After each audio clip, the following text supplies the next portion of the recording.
Hello friends, I am Dr. Rupali. How are you? Now, today's our topic is Catechism of Nature Cure. So, what is Catechism? Catechism का मतलब क्या होता है? It means basically about the aspects of nature cure. हम कुछ ऐसे aspects के बारे में आज जानेंगे जिससे हमारी नेचुरोपैथी किस तरीके से वर्क करती है, किस तरीके से स्टार्ट होती है, हम हमारी बॉडी में क्या क्या मतलब किस किस कौन कौन से फोर्सेस होते हैं, हम आज उसके बारे में जानेंगे. सो डेफिनेशंस पे आते हैं. So what is कैटेकिज्म?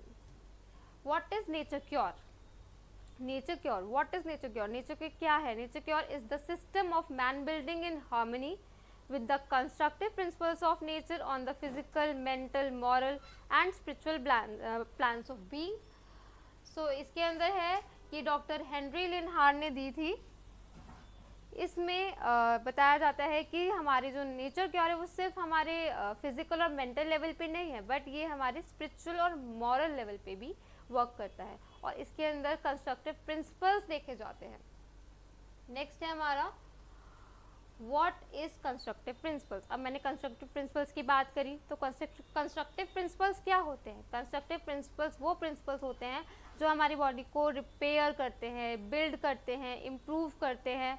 तो वो प्रिंसिपल्स कंस्ट्रक्टिव प्रिंसिपल्स कहलाते हैं. तो the principles in the natures that the principle which builds up, improve and repair, which always make it of a perfect type, whose activity is nature is designated as evolutionary. Evolutionary means it proceed, वो आगे उसे progress में लेके जाता है, repair करता है, तो उसे बोलते हैं कंस्ट्रक्टिव प्रिंसिपल्स.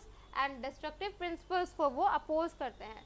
ठीक है, तो वो हो गए हमारे constructive principles. Now destructive principles. Destructive नाम से ही हमें पता लगता है कि डिस्ट्रक्टिव मीन्स क्या होता है? डिस्ट्रक्शन. डिस्ट्रक्शन जैसे कि डिस्ट्रॉय सेल्स का डिस्ट्रक्शन देखा जाता है. और ये डिस्ट्रक्शन क्या प्रमोट करता है? डिजीज को प्रमोट करता है. कंस्ट्रक्शन तो हेल्थ को प्रमोट करता है, बट डिस्ट्रक्शन क्या करता है? डिजीज को प्रमोट करता है.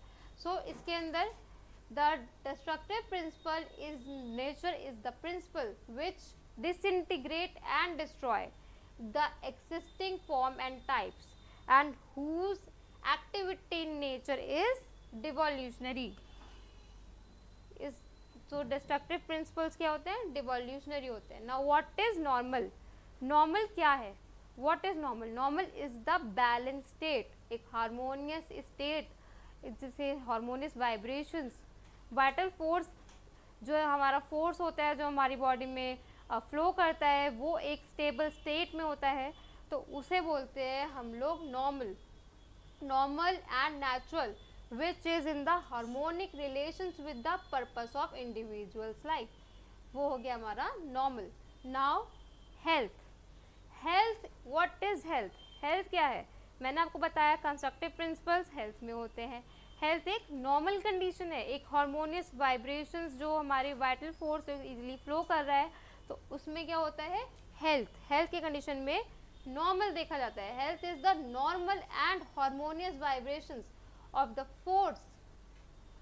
Normal health is the normal and harmonious vibrations of the element and force composing human entity on the physical, mental, moral and spiritual plans of being with the constructive principles of nature.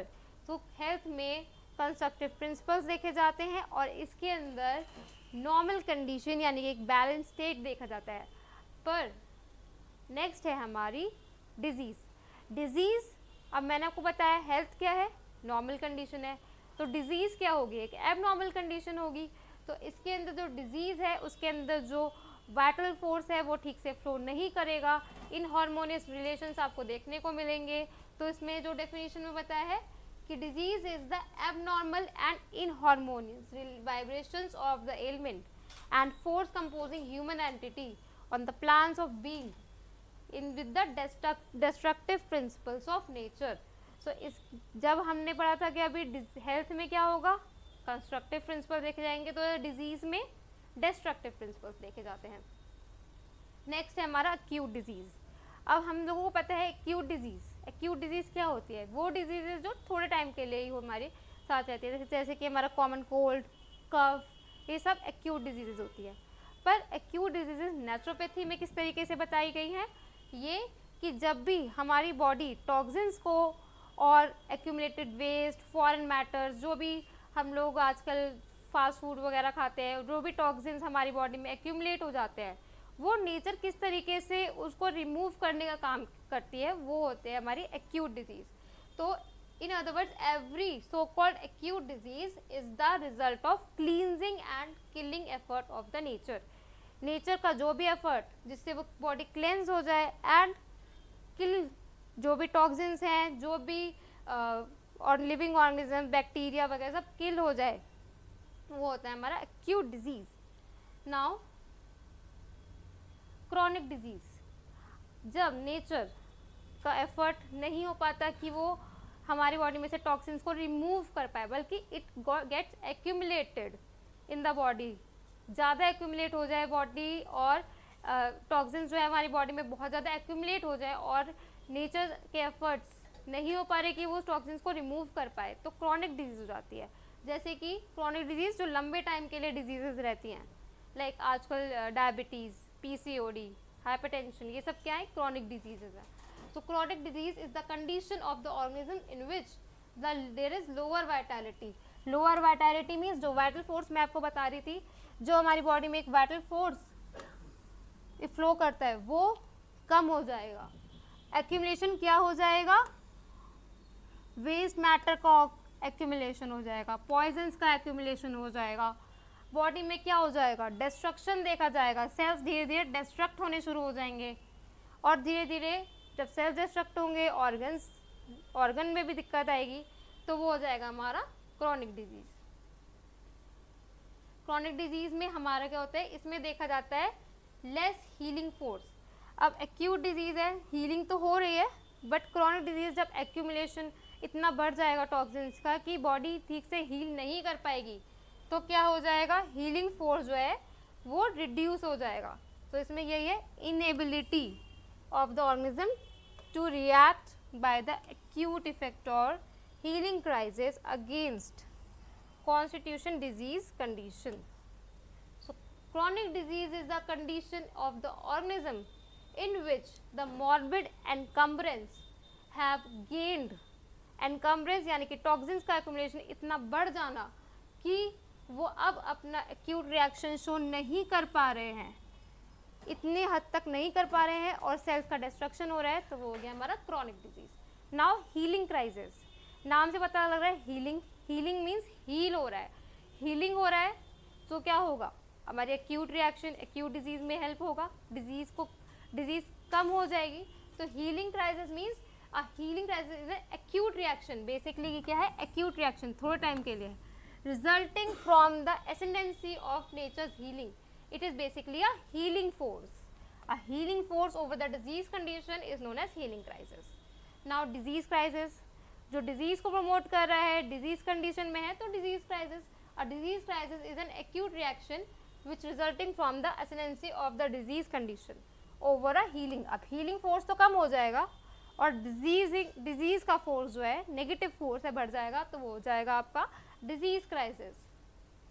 Now what is primary cause of disease, यानी कि पहला cause, primary cause, starting cause क्या होता है disease का, कोई भी disease जब हम पे अटैक करती है तब क्या होता है, उस टाइम पे क्या होता है, जो हमारे नेचर्स के लॉ हैं वो वायलेट होना शुरू हो जाएंगे, तो उसे बोलते हैं nature's, violations of nature's law.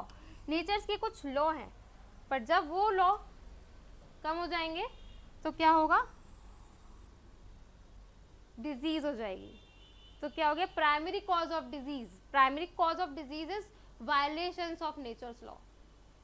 अब मैंने आपको बताया क्योर, हमारे नेचर क्योर में क्योर वर्ड आ रहा है, तो क्योर क्या है, cure is condition from readjustment of human body from abnormal to the normal condition, कहीं भी एबनॉर्मल से नॉर्मल कंडीशन में जाने को बोलते हैं क्योर। नेक्स्ट है last, what are the effects of violations of nature's law. अब जो नेचर्स लॉ का जो आपने वायलेशंस बताया मैंने कि अभी कोई भी रुकावट जो भी उसको तोड़ना, वायलेशंस मतलब तोड़ना, तो वायलेशंस करे तो कॉज हो रहा है, प्राइमरी कॉज ऑफ डिजीज़ हमने पढ़ा था, उसमें मैंने बताया आपको वायलेशंस ऑफ नेचर्स लॉ, ठीक है। अब वायलेशंस ऑफ नेचर्स लॉ में क्या लॉज हैं? पहला है lower vitality. Lower vitality means जो वाइटल फोर्स है, जो फ्लो हमारे में कर रहा है, एक वाइटल फोर्स फ्लो कर रहा है, जब वो वाइटल फोर्स कम हो जाएगा तो डिजीज कंडीशन स्टार्ट हो जाएगी। सो इसके अंदर lower vitality number 1। Number 2 is abnormal composition of blood and lymph, यानी कि कोई भी कंपोजिशन है ब्लड एंड लिम्फ की वो एबनॉर्मल हो जाती है, तब भी डिजीज हो जाती है।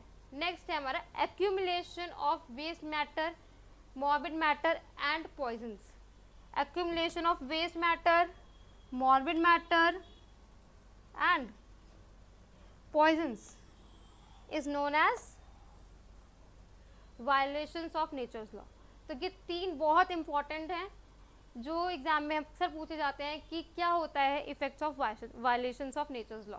Lowered vitality, abnormal composition of blood and lymph and accumulation of foreign matter, morbid matter and poisons। Thank you. Have a nice day.